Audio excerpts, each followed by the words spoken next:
create a country, there are different steps. The first one is related to referencing. So we get a database from the rally promoters or satellite data. We're very, very lucky to be able to work now with satellite. It allows us to have a one-to-one scale about the real locations of different countries.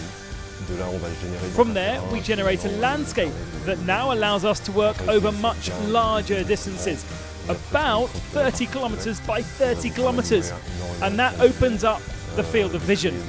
It allows us to create landmarks and points of interest that players can use and will remember. It's a result of lots of analysis depending on the different country. What are the specifics of each country? What's the essence of the rally? Knowing that, of course, in a real rally, a real special, stages can last an average of 30, 40, 50, even 60 kilometers. On this game, we use much shorter lengths. So the goal is to successfully reproduce the essence of the original rally whilst making condensed stages over much shorter distances.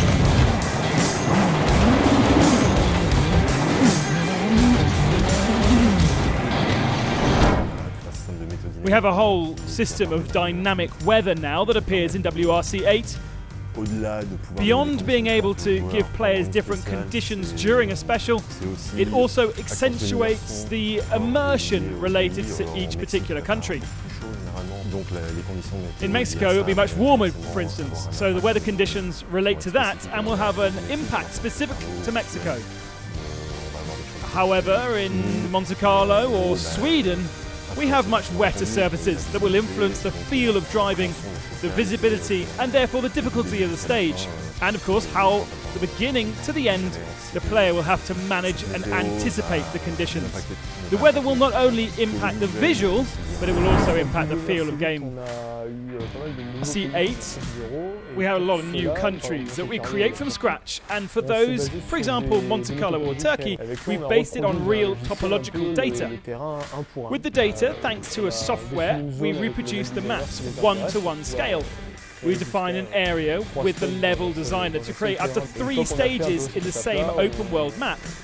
And once we have done this step, we improve the terrain in the software, we export it for the first time, integrate it into our game so that the level designer can do tests in order to create prototype stages and see what they need as modifications, because sometimes the maps do need into extra details. For example, in Monte Carlo it was necessary to add an entire mountain because they needed to replicate a certain vista.